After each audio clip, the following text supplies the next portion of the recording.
All right, let's dive in. We're talking Pope Francis today. His passing earlier this year, Easter Monday, April 21st. Wow. Yeah. April 21st, 2025. He was 88. And the global reaction, it was pretty massive, wasn't it? Totally. You saw mourning from, like, everywhere, not just Catholics. It crossed all sorts of lines. It really did. Which tells you something about his 12 years as Pope, 2013 to 2025. Especially considering his health struggles near the end. That respiratory infection was serious. Pneumonia, ventilator, rough stuff. Very rough. He was hospitalized for 5 weeks. Then he made that brief appearance, and the very next day. Gone. The official word was stroke, then heart failure. Right. Irreversible heart failure. So, okay, that's the news bit, but we want to dig deeper, right? Why him? Why did his passing hit so hard globally? Exactly. What did he actually do during those 12 years? His actions, his reforms, his teachings? Where does this leave the Holy See now? Its role in the world after Francis. That's a big question. Definitely.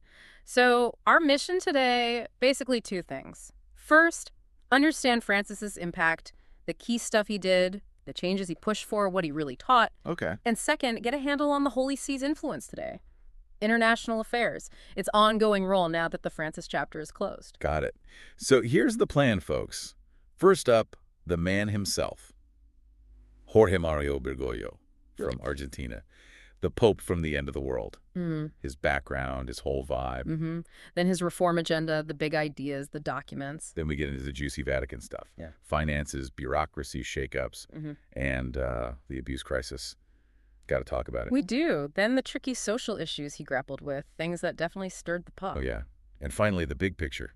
The Holy See on the world stage. Yeah. Diplomacy, influence, and that huge global network they run. Schools, hospitals, all that stuff. Sounds like a plan. Let's start with the man, Jorge Mario Bergoglio. Born Buenos Aires, 1936. Argentinian, but parents were Italian immigrants. That's interesting right there. It is. And health-wise, he had part of a lung removed when he was young. That likely played a role later on. And he became a Jesuit at 22. Now, Jesuits, they're kind of the intellectuals, right? Known for education, thinking things through. That's a fair description. And his time in Argentina during the Dirty War, late 70s, that shaped him profoundly. Right. That was a brutal period. State violence, disappearances. And Bergoglio, he got this reputation. Advocating for social justice, working in the poorest communities, they called him the slum bishop. Wow. Slum bishop. And he lived simply, even later. Extremely simply. Took public transport, even as a cardinal. Avoided the usual perks. It was a very conscious choice. That's a statement in itself. Okay, so Cardinal in 2001, then 2013, the conclave, white smoke. And suddenly, Pope Francis, first from the Southern Hemisphere, first from Latin America. First Jesuit Pope. Oh. And the first non-European since, the 8th century? That's right, a whole string of firsts. It really felt like a massive shift in the Church's center of gravity. And he called himself, coming from the end of the world. Hey, that really resonated, didn't it? Made him seem less Rome-centric. It absolutely did, and his actions right away reinforced that. Choosing to live in the Casa Santa Marta, the guest house. Yeah, not the apostolic palace, eating with everyone else. Exactly. Simple clothes, even as cardinal. And that first appearance on the balcony, asking for prayers. Please don't forget to pray for me. So humble, he just cut through all the usual pomp, set a completely different tone from day one. Humility and simplicity, those were the watchwords. Yeah. And his core theme, mercy, God's style, he called it. God's style, I like that. He wanted a pastoral and missionary conversion, right? The church as a field hospital. Precisely. Out on the streets, tending to the wounded, the marginalized, not locked away. That year of mercy in 2016 was all about driving that home. And then the famous line about gay priests. Who am I to judge? That phrase went global. Didn't change doctrine, but it signaled a huge shift in tone. More compassion, less condemnation. Totally. Became iconic. So why the huge outpouring when he died? Let's piece it together. You got the background, end of the world. The Jesuit focus on discernment, applying faith to real problems. His constant focus on the poor, the marginalized, that poor church for the poor idea. His defense of immigrants and refugees, calling out leaders, like criticizing Trump's deportation plans, visiting Lampedusa first. Actions speaking louder than words, definitely. And engaging directly with grassroots movements, those world meetings of popular movements, focusing on land, labor, housing, basic rights. Plus the guy traveled, like 45, 47 trips. Over 60 countries. Incredible amount of travel, and deliberately going to the peripheries, conflict zones, places where Catholics were minorities, Iraq, Mongolia. Not exactly cushy trips, more like pastoral missions, Yeah. right? Bringing comfort, hope. Exactly that. And the symbolic stuff, so powerful. Praying at the wall between Israel and Palestine. That silent visit to Auschwitz. Chilling. And the Urbi et Orbi blessing during COVID. St. Peter's Square, completely empty, just him. Haunting. Yeah, that image. Wow. And he used social media too, right?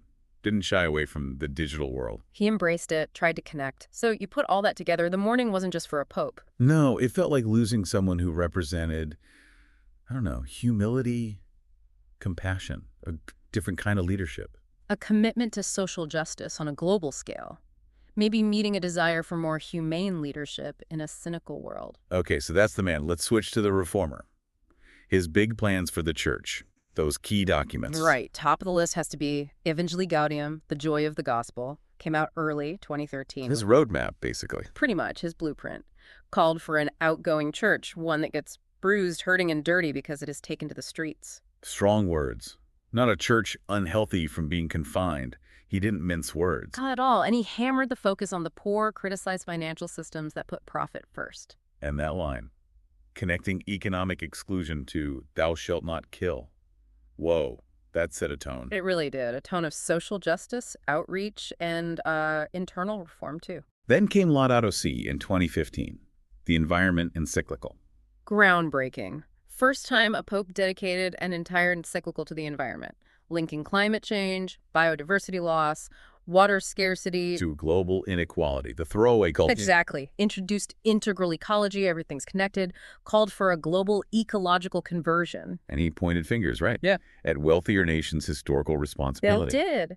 And that document had a huge impact globally, made the Vatican a major voice on climate. Okay, so Evangelii Gaudium, Laudato Si, and the third one, Fratelli Tutti. Fratelli Tutti, All Brothers, came out in 2020, right amid the pandemic. Timely. What was the focus there? Fraternity, social friendship. In a world feeling really divided, he pushed for universal brotherhood beyond borders, used the Good Samaritan story. And criticized, well, a lot of things. Nationalism, racism, market economics. Yep. Historical amnesia, consumerism, war, the death penalty, but also upheld politics as a lofty vocation if aimed at the common good. So you see them as a set, a trilogy. Many do.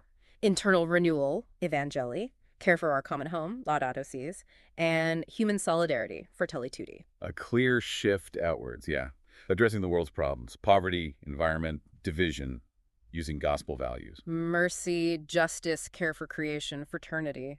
But as you said, this outward focus definitely caused some internal friction. Ah, yes, the internal drama. Let's get into it. Vatican finances always sounds sketchy. Well, when Francis arrived, there were serious issues. Lack of transparency, mismanagement, scandals.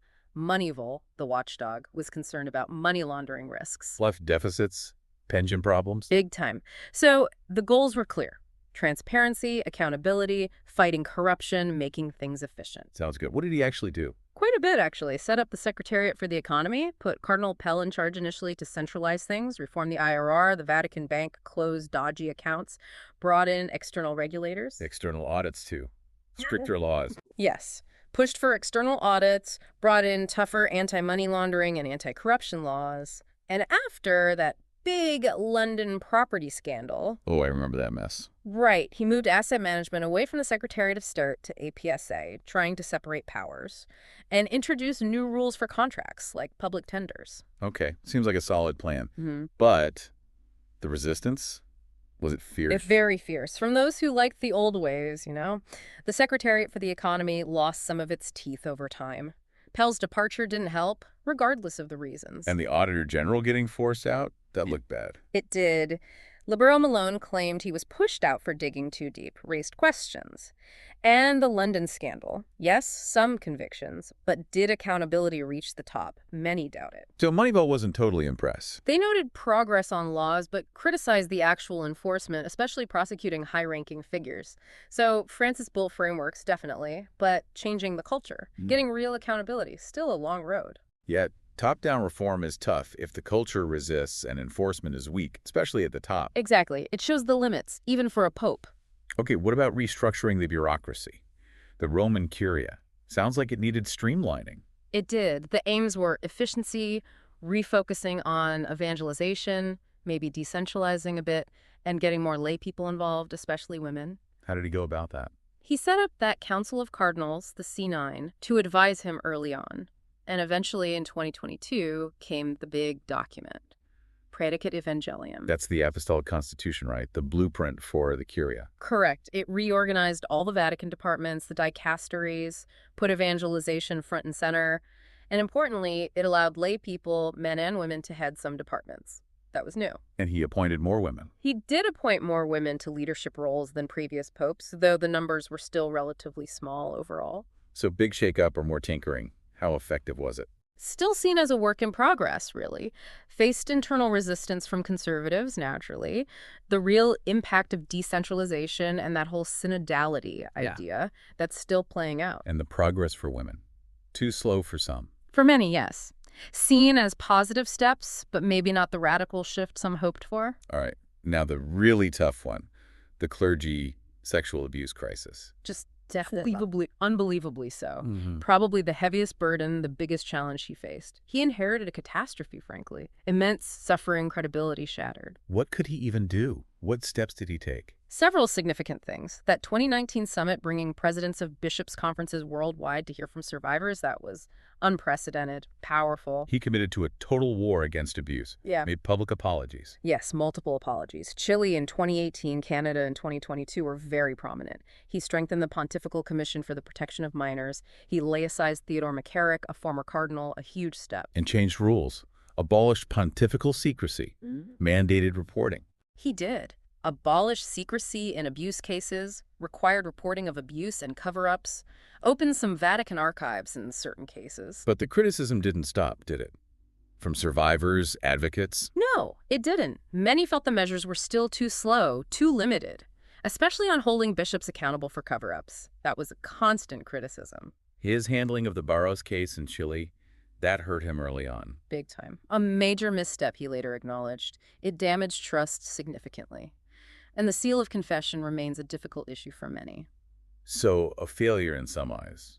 An unfulfilled task. For some, yes. His approach definitely evolved from those early mistakes to stronger actions later. But the problem is so deep-rooted. Institutional inertia, the complexity of accountability for bishops, church law versus demands for transparency. It just shows how hard it is, even for a pope, to drive that kind of cultural change in such a massive, hierarchical institution. Absolutely. A deeply painful and ongoing struggle. Okay, let's shift to those contentious social issues. This is where the sparks really flew, yeah. Definitely. He often took a more, let's say, pastoral approach, which won praise but also drew fire. Starting with LGBTQ plus people, that who am I to judge line again. It really set a different tone. It did. Doctrine on marriage didn't change, but his language was notably different. More inclusive. He even voiced support for civil unions, which was significant. And then Fiducia Supplicans late last year. Blessings for couples in irregular situations, including same-sex couples.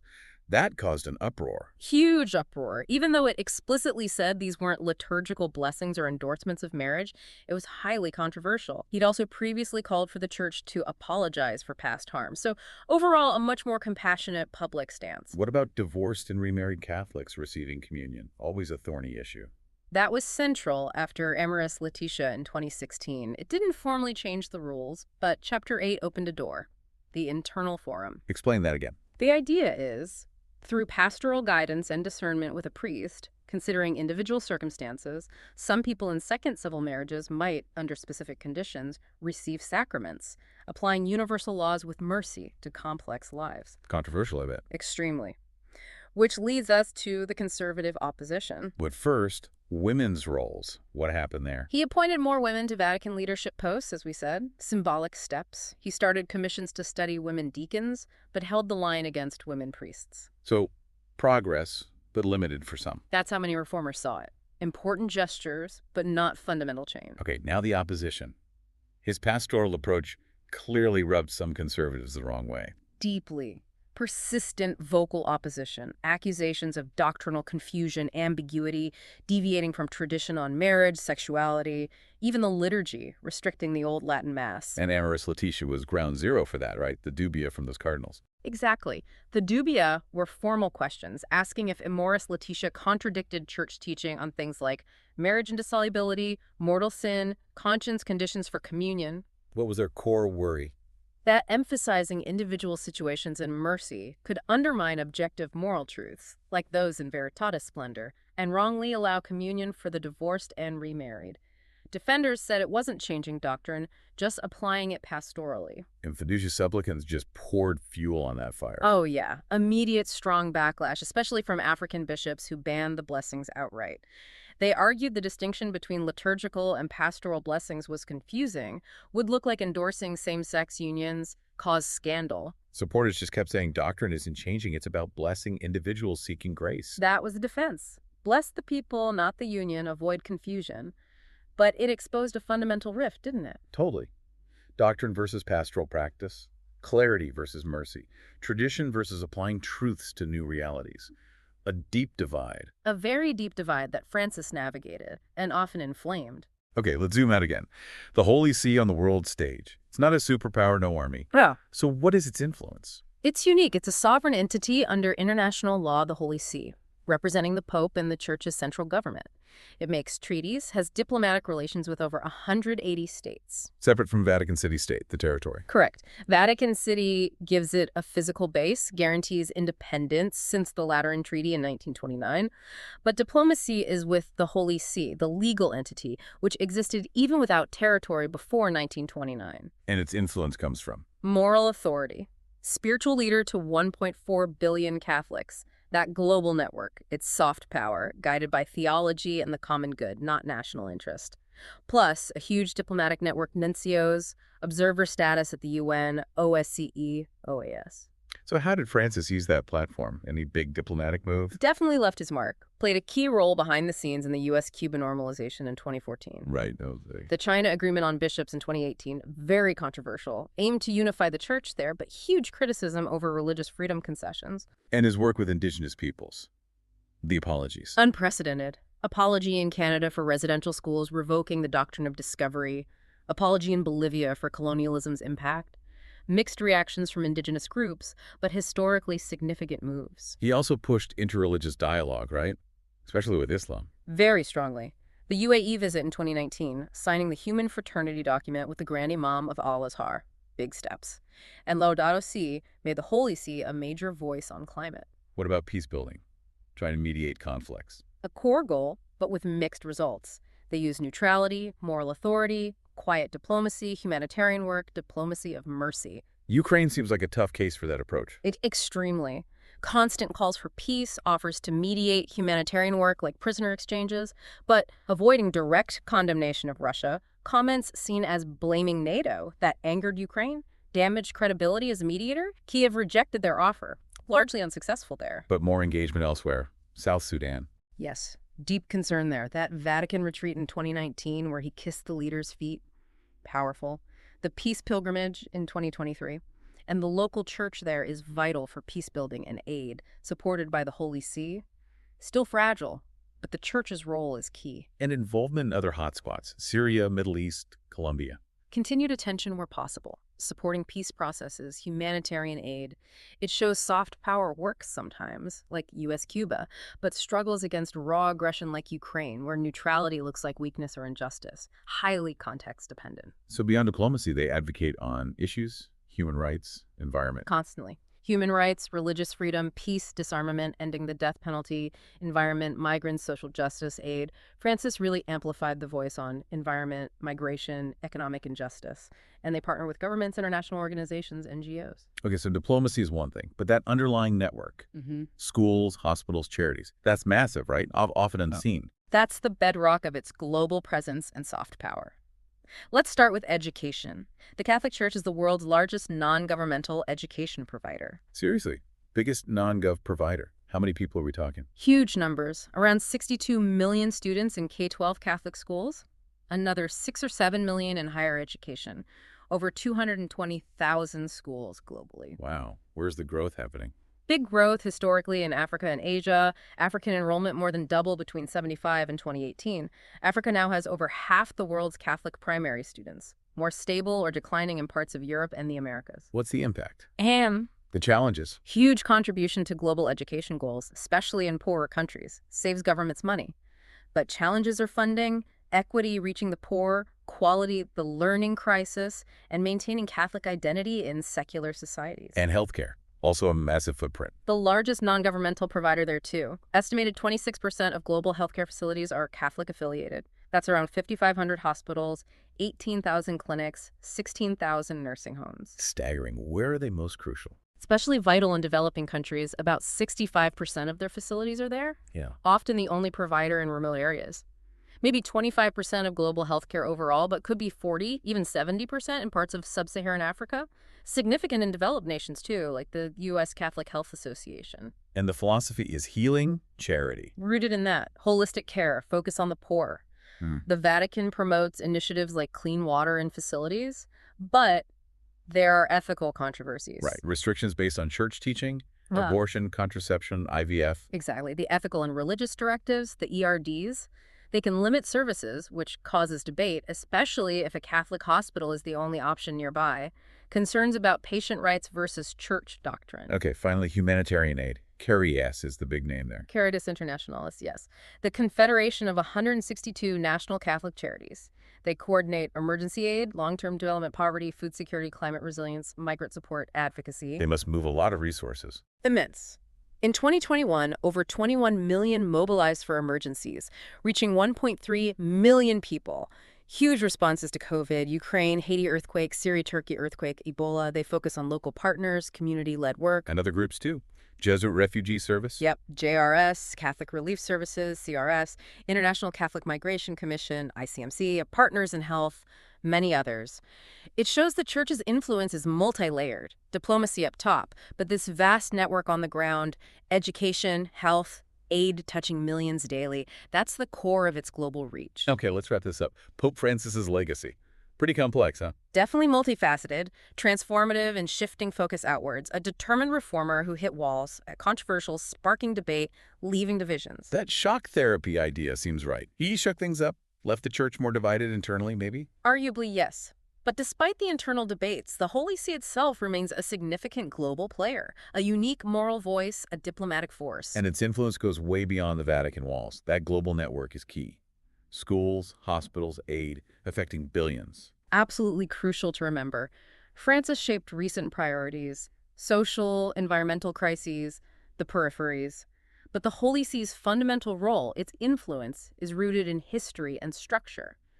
That continues. It'll keep evolving under new leadership, navigating the path Francis charted and the challenges he left behind, promoting peace, dignity, the common good. Exactly. It plays an irreplaceable role, however complex. So here's something to chew on as we finish. In our world, full of change and division, how do big institutions, religious or not, balance their core traditions with the changing needs and values of the people they serve?